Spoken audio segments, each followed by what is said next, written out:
Hello friends, कैसे हैं आप सभी। आई होप कि आप लोग बहुत अच्छे होंगे, बहुत अच्छे से अपनी पढ़ाई कर रहे होंगे। आज हम 1 से 11 नवंबर के करंट अफेयर्स को देखेंगे, ठीक है। इसके बीच जितनी घटनाएं हुई होंगी छत्तीसगढ़ की, नेशनल और इंटरनेशनल, उन न्यूज़ पे हम अपन क्या करेंगे, चर्चा करेंगे, ठीक है।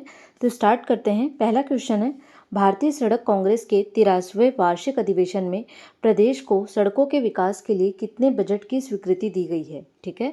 तो इससे पहले के वीडियो में भी हमने बात की थी कि हमारे प्रदेश में अखिल भारतीय राष्ट्रीय सड़क कांग्रेस का अधिवेशन हो रहा है। कौन से नंबर का? 83rd नंबर का, ठीक है। कब से कब हो रहा था? 8 से 11 नवंबर को। कहाँ पे हो रहा था? तो रायपुर में, ठीक है। तो ये ध्यान रखना है, मेन पॉइंट है। तो यहाँ पे मुख्य अतिथि कौन थे? हमारे केंद्रीय मंत्री श्री नितिन गडकरी जी, ठीक है। वहाँ पे हमारे प्रदेश को सड़कों के विकास के लिए 20,000 करोड़ रुपए की क्या दी गई है? स्वीकृति दी गई है, ठीक है। तो ये ध्यान रखना, इंपॉर्टेंट न्यूज़ है ये। मैंने बता दिया 83वां वार्षिक अधिवेशन था। आयोजन कहाँ पे हुआ है, कब से कब हुआ है? मुख्य अतिथि हमारे श्री नितिन गडकरी हैं, जो केंद्रीय मंत्री हैं सड़क परिवहन एवं राजमार्ग विभाग के, ठीक है। तो इन्होंने, हमारे जो मुख्य अतिथि हैं श्री नितिन गडकरी जी ने, प्रदेश में सड़कों के विकास के लिए 20,000 करोड़ रुपए की स्वीकृति दी है तथा सड़कों के निर्माण के लिए केंद्रीय सड़क निधि से 900 करोड़ रुपए की अतिरिक्त वित्त देने की भी क्या की है? घोषणा की है। प्रदेश में 4 राष्ट्रीय राजमार्गों को 4 लेन बनाया जाएगा, इस चीज़ के लिए भी स्वीकृति दी गई है। अब वो 4 राष्ट्रीय राजमार्ग कौन से होंगे, कहाँ से कहाँ होंगे, इतना याद करने का तो नहीं है, लेकिन कभी कभार हो सकता है कि अब जब एग्जाम बहुत ही टफ दे दे तब आपको पूछ सकता है कि वो 4 कौन कौन से हैं। तो आप इसको ना जगह के हिसाब से याद कर लीजिए। जैसे सबसे पहले नॉर्थ में अगर हम बात करें तो अंबिकापुर आता है, तो कटघोरा से अंबिकापुर, ठीक है। उसके बाद बिलासपुर आता है, तो बिलासपुर से अकलतरा, रायगढ़, वहाँ से लग जाता है उड़ीसा, ठीक है। तो उड़ीसा बॉर्डर। उसके बाद आता है रायपुर, तो रायपुर से बलौदा बाजार, सारंगढ़, और लास्ट में आता है धमतरी, धमतरी से जगदलपुर। तो आपको याद रहेगा अंबिकापुर, बिलासपुर, रायपुर और धमतरी, ठीक है। फिर रायपुर में 4 नए फ्लावर लिखा गया है, वो फ्लाई ओवर है, ठीक है। क्या बनाए जाएंगे? रायपुर में नए फ्लाई ओवर बनाए जाएंगे 4, ठीक है। तो वो ध्यान देना है। प्रदेश में मजबूत अर्थव्यवस्था के निर्माण में सड़कें जो होंगी वो हमारी सबसे बड़ी ताकत सिद्ध होंगी, ये हमारे प्रदेश के मुख्यमंत्री जी ने कहा है, ठीक है। तो देख लेंगे, 20,000 करोड़ रुपए की स्वीकृति मिली, 900 करोड़ रुपए की अतिरिक्त स्वीकृति मिली, 4 नेशनल हाईवे को 4 लेन बनाया जाएगा, वो चारों का नाम हमने देख लिया, और रायपुर में 4 फ्लाईओवर बनाए जाएंगे। तो ये मुख्य घोषणा हुई है जो हमको याद रखनी है। नेक्स्ट, ये बहुत ही इंपॉर्टेंट क्वेश्चन है, आप इसे स्टार मार्क लगा के रखिए, ठीक है, एग्जाम में पूछने के लिए। हाल ही में छत्तीसगढ़ में जनजातीय सलाहकार परिषद का गठन किया गया है, ठीक है, जिसमें उपाध्यक्ष किन्हें बनाया गया है? उपाध्यक्ष क्यों लिखा है मैंने? क्योंकि अध्यक्ष कौन है इसके? हमारे जो प्रदेश के मुख्यमंत्री हैं श्री विष्णुदेव साय जी हैं, ठीक है। और उपाध्यक्ष कौन है? तो वो है श्री रामविचार नेताम जी, ठीक है। इनको ध्यान रखना है। ये हमारे जनजातीय सलाहकार परिषद के क्या हैं? उपाध्यक्ष हैं। अध्यक्ष कौन है? हमारे मुख्यमंत्री हैं। हाल ही में प्रदेश में छत्तीसगढ़ जनजातीय सलाहकार परिषद का गठन किया गया है, जिसके अध्यक्ष कौन है? मुख्यमंत्री श्री विष्णुदेव साय, जबकि उपाध्यक्ष कौन है? श्री रामविचार नेताम, जो कि आदिम जाति कल्याण मंत्री हैं, ठीक है। इसमें कुल सदस्य कितने होंगे? तो 18 होंगे, जिसमें 14 विधायक होंगे और 4 जो होंगे वो सामाजिक कार्यकर्ता होंगे, ठीक है। अब जो विधायक होंगे वो कब तक, और जो इसके सचिव होंगे, जो आदिम जाति विकास विभाग के सचिव या प्रमुख सचिव होंगे, वो ही इस परिषद के भी क्या होंगे? सचिव होंगे, ठीक है। और इस परिषद में जितने भी विधायक हैं वो इस परिषद के सदस्य तब तक रहेंगे जब तक वो विधानसभा के सदस्य रहेंगे, ठीक है। तो ये ध्यान रखना है।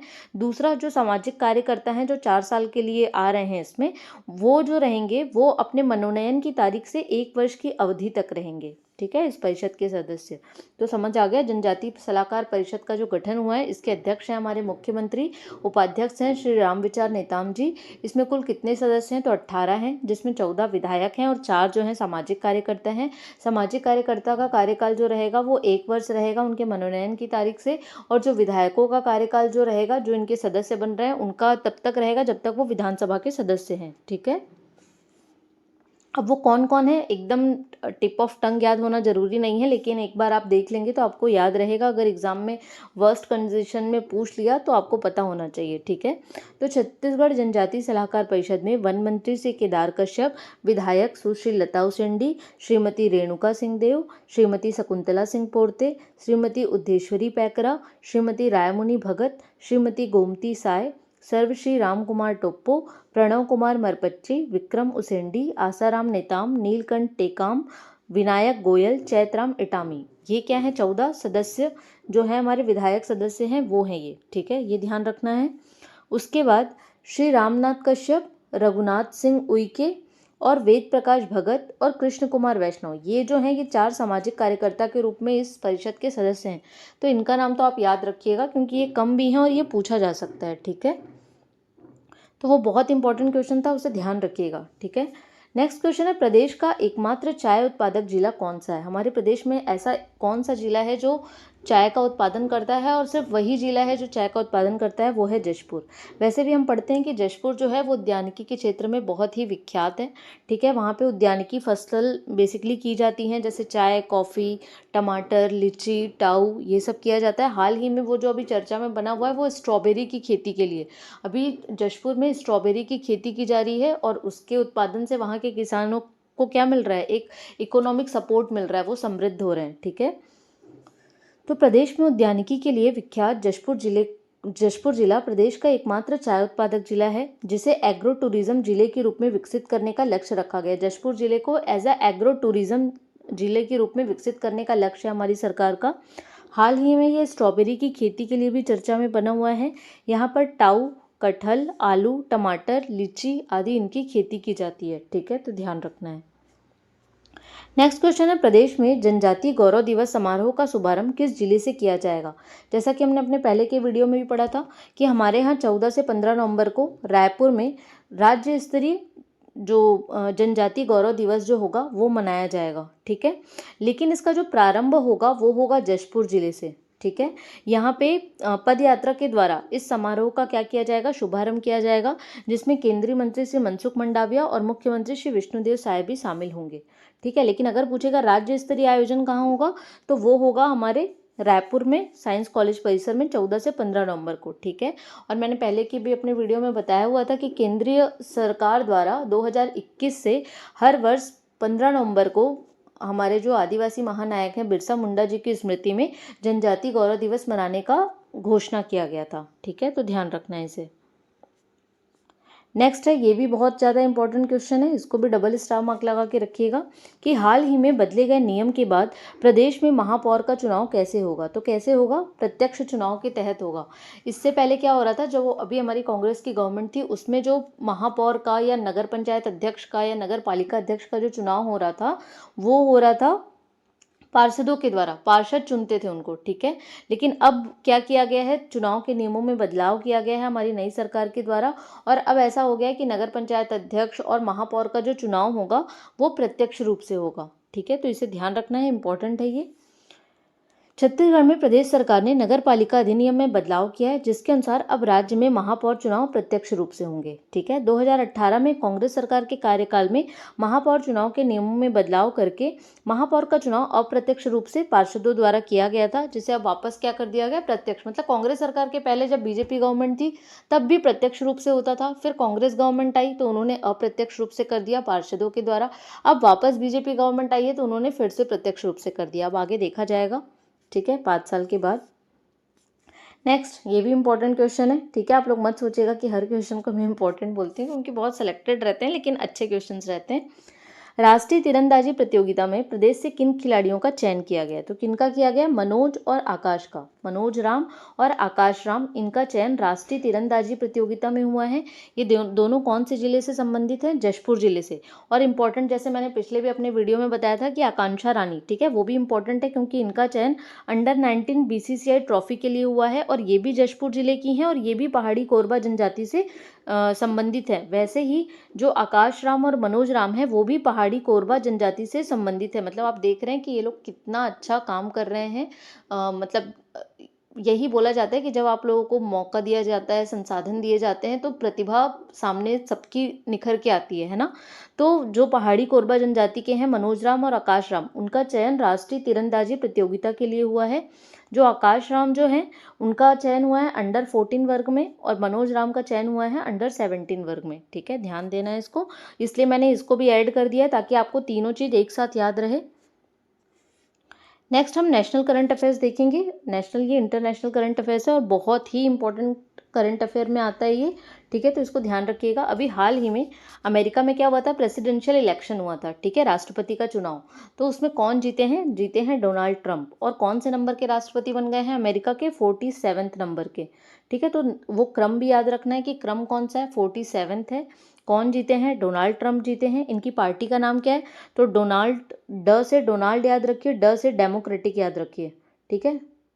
सॉरी, ये शायद रिपब्लिकन है, मैं 1 मिनट देख के बता रही हूँ, ठीक है। हाँ, रिपब्लिकन है। डेमोक्रेटिक की कमला हैरिस है, हाँ मैंने ऐसे ही याद किया था। डोनाल्ड जो है ना, डोनाल्ड से आप ड से उसको कनेक्ट मत करिएगा, समझ लीजिएगा अपोजिट रहेगा। जैसे डोनाल्ड है तो डोनाल्ड की रिपब्लिकन पार्टी रहेगी, ठीक है। कमला हैरिस डेमोक्रेटिक पार्टी से थी, ठीक है। तो अगर हम बात करें कि जैसे हमारे यहाँ जो राष्ट्रपति होते हैं, है ना, उनका जो पुनर्निर्वाचन है उस पर हमारा संविधान मौन है बोलते हैं ना, मतलब उसके लिए कोई ऐसा आर्टिकल नहीं है कि हमारे यहाँ राष्ट्रपति आप कितनी बार बन सकते हैं, कितने भी बार बन सकते हैं, ऐसा कोई दिक्कत नहीं है। लेकिन अमेरिका में है कि आप 2 बार से अधिक राष्ट्रपति नहीं बन सकते हैं, ठीक है। तो हम बात करें डोनाल्ड ट्रंप की, तो डोनाल्ड ट्रंप पहली बार 2016 में राष्ट्रपति बने थे, ठीक है। फिर 2020 में उन्होंने फिर से चुनाव लड़ा, लेकिन वो जो बाइडेन से चुनाव हार गए थे, ठीक है। 1 मिनट, ठीक है, जो बाइडेन से क्या हुए थे, चुनाव हार गए थे। उनकी इस बार जब उन्होंने चुनाव लड़ा तो उनकी पार्टी थी रिपब्लिकन पार्टी, और उन्होंने 277 सीटों पर जीत दर्ज की, ठीक है। जबकि बहुमत के लिए कितनी सीट चाहिए थी आपको, 270 सीट चाहिए थी। तो उन्होंने बहुमत भी क्रॉस कर लिया अपना। और उनके विपक्ष में कौन थी, कमला हैरिस थी जो भारतीय मूल की थी, और ये डेमोक्रेटिक पार्टी से थी जिन्होंने 224 सीट जीती, ठीक है। तो ये ध्यान रखना है, डोनाल्ड ट्रंप जीते हैं, बहुत ही चर्चा का विषय बना हुआ था ये। नेक्स्ट क्वेश्चन है, केंद्र सरकार की किस योजना के द्वारा हायर एजुकेशन के लोन पर भारत सरकार 75% क्रेडिट गारंटी देगी। तो कौन सी योजना भी केंद्र सरकार ने वो की है, लॉन्च की है, पीएम विद्या लक्ष्मी योजना, ठीक है। पीएम विद्या लक्ष्मी योजना मतलब विद्या के लिए लक्ष्मी देगी गवर्नमेंट। पीएम मतलब हमारी सरकार हुई, प्रधानमंत्री जी कौन है, हमारी सरकार के ही तो मुखिया है ना। तो सरकार क्या करेगी, विद्या के लिए लक्ष्मी देगी, आप यहीं से निकाल सकते हैं इसे, ठीक है। तो देख लेते हैं इसके क्या क्या प्रावधान है। तो इस योजना के माध्यम से भारत सरकार हायर एजुकेशन के लिए 7.5 लाख रुपए तक का लोन 75% क्रेडिट गारंटी पर देगी, ठीक है। ऐसे बच्चे जिनके परिवार की वार्षिक आय 8 लाख रुपए से 8 लाख रुपए है, उन बच्चों को 10 लाख रुपए तक के लोन पर 3% क्या दिया जाएगा, ब्याज का अनुदान दिया जाएगा, ठीक है।